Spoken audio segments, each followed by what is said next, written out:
খেয়ার সাথে অন্যায় করার শাস্তি সায়ন্তনকে দিচ্ছে উজি সম্পূর্ণ জানতে হলে দেখতে থাকো।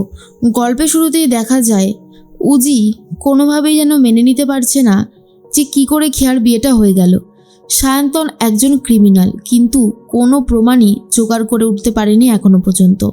তাই সায়ন্তনের সাথে খেয়ার বিয়েটা আটকাতে পারেনি উজি। তবে হাল ছাড়েনি উজি, চেষ্টা করে যাচ্ছে যেভাবেই হোক না কেন যাতে সায়ন্তনকে আর সায়ন্তনের মাথা দুর্জয়কে প্রমাণ সমেত ধরা যায়।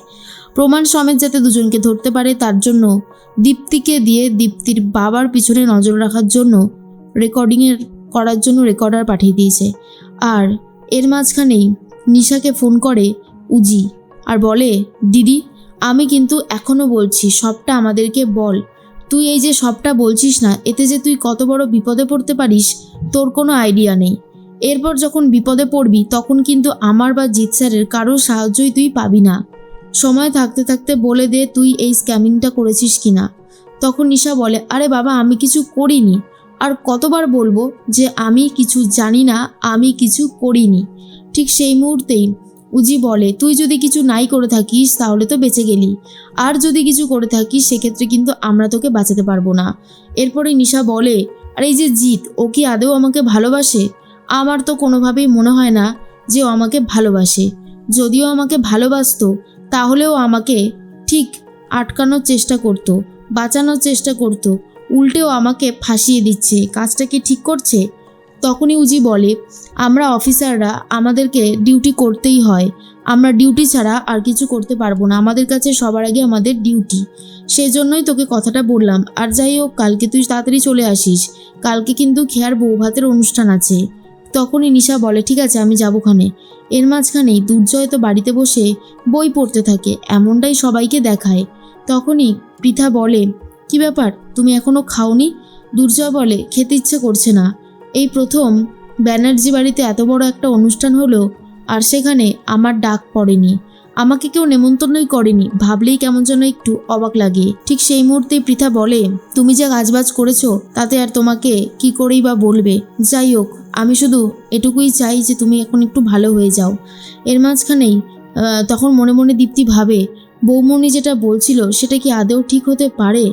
কেন জানি না, আমার মনে হচ্ছে আমার বাবা এখন আর কোনো কুকীর্তি করেনি। তবে বৌমণি যেহেতু বলেছে তাই কাজটা আমাকে করতেই হবে। এইদিকে সমস্ত রকমের শুভেন্দু চক্রবর্তীর ডিটেলস দেখতে থাকে উজি, কিন্তু দেখতে দেখতে একটুখানি অন্য রকমের লাগে। আর উজিকে ঋষি প্রশ্ন করে, কি ব্যাপার বলো তো, তখন থেকে কি দেখছো এত মন দিয়ে? ঠিক সেই মুহূর্তেই উজি বলে, একটা ব্যাপার অনেকক্ষণ ধরেই চোখে পড়ছে, আর সেটা হলো এই যে শুভেন্দু চক্রবর্তী, এনার প্রোফাইলে শুধুমাত্র এনার ছবি রয়েছে, এনার মেয়েকে কেমন দেখতে, এনার মেয়ের সম্পর্কে কোনো ডিটেলসই তো পেলাম না। ঋষি বলে, ও তুমি জানো না, ওনার মেয়ে পাবলিকলি আসতে চায় না, পাবলিকলি ওনার একটা ফটোও তুমি পাবে না, উনি মানুষজনের সাথে অত মেশে না, আর সামনেও যায় না, কোনো অকেশনও অ্যাটেন্ড করে না। এটা শোনার পর ঋষির একটু অবাকই লাগে আর বলে, বাপরে এটা আবার কেমন ধরনের মানুষ, কত ধরনের মানুষ হয় তাই না?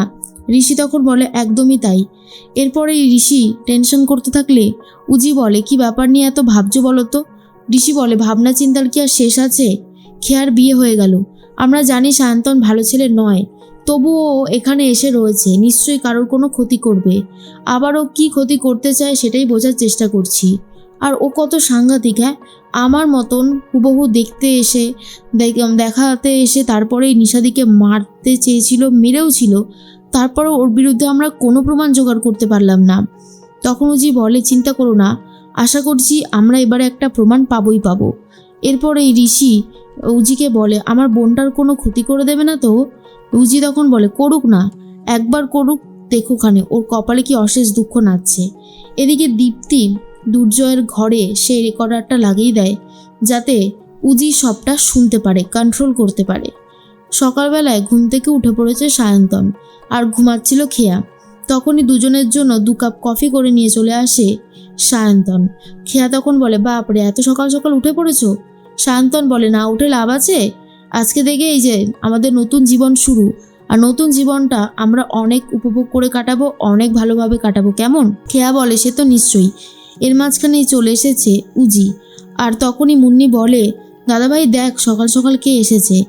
এসেছে হচ্ছে উজি আর বলে, আসলেই আজকে তো ভাত কাপড়ের অনুষ্ঠান, তাই সমস্ত জিনিসপত্রগুলো কম বেশি গুছিয়ে নিয়ে এসেছি। আরও আসছে, এগুলো তাহলে এখানে রেখে যাই। তখনই সায়ন্তনের মা বলে, হ্যাঁ অবশ্যই, তোমাদের বাড়ি তো আমরা ব্যবহার করছি, তোমরা থাকতে দিয়েছিলে বলে এখনো পর্যন্ত টিকে আছি, না হলে জানি না কোথায় ঠাঁই হতো।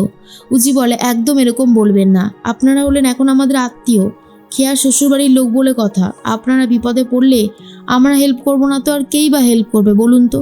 আপনি একদম এসব ভাববেন না, যতদিন ইচ্ছে নিশ্চিন্তে থাকুন। এরপরেই খেয়াকে বলে, খেয়া তোমার কেমন লাগছে বলো? খেয়া তখন বলে, খুব ভালো লাগছে বৌমণি, নতুন জীবন শুরু বলে কথা, আর ভালো লাগবে না তা কি হয়? এদিকে নিশা আবারও তার টিম মেম্বারের সাথে যুক্ত হয়ে পরিকল্পনা করতে থাকে কি করে কি করবে।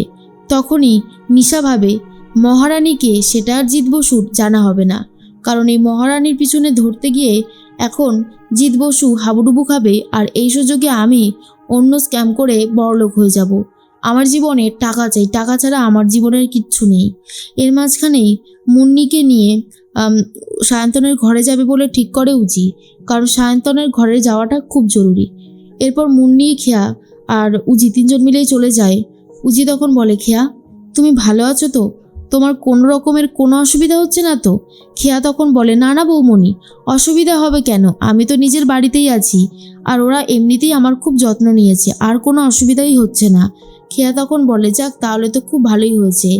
এরপর সায়ন্তনের ব্যাগটা নিজের চোখের সামনেই দেখতে পায় উজি, আর সেই ব্যাগটার মধ্যে অন্য একটা রেকর্ডার ঢুকিয়ে দেয় যাতে সায়ন্তনের সমস্ত কথা শোনা যায়। এর মধ্যেই উজি বলে, তোমরা তৈরি হয়ে নাও, আমি বরং যাই, কিছু কাজ বাকি আছে সেগুলো সেরে আসতে হবে। এরপর সায়ন্তনকে হাতে নাতে ধরতে চাইছিল উজি, ফোনের ওপর নজর রাখে, কিন্তু ফোন তো আসে না। আসলেই তারা অন্য অন্য সিম ইউজ করছে ফোন করার জন্য। তখন উজি বলে, ঋষি এই সায়ন্তন আর দুর্জয় এতটা সাংঘাতিক যে ওদেরকে ধরা খুব মুশকিল হয়ে যাচ্ছে। এর মাঝখানেই সায়ন্তন খেয়ার সাথে খুব বাজে ব্যবহার করতে শুরু করে দেয়, যা দেখার পরে খেয়ার তো রীতিমতো ভয় লাগে। খেয়া ভাবতেই পারছে না কি করে ম্যানেজ করবে সবটা। যাকে ভালোবেসে জেদ করে বিয়ে করেছিল তার এই আসল রূপটা দেখার পরে খেয়া রীতিমতো মাথা ঘুরে যায়। সায়ন্তন বলে, চেঁচাও, সবাই জানুক আমি তোমার বর আর তোমার উপর ঠিক কিভাবে অত্যাচার করছি। খেয়া তো খুবই ভয় পায়, কিন্তু উজি ভাবে সায়ন্তন যদি গুণাক্ষরেও খেয়ার কোনো ক্ষতি করার চেষ্টা করে বা খেয়ার ওপরে জোর করে তাহলে আমি ওকে দেখে নেব। আর শুরু করে দিয়েছে সায়ন্তন তার কুকর্মগুলো করা। আর এবারেই কিন্তু উজি সায়ন্তনকে একেবারে উচিত শিক্ষা দেবে বলে ঠিক করে।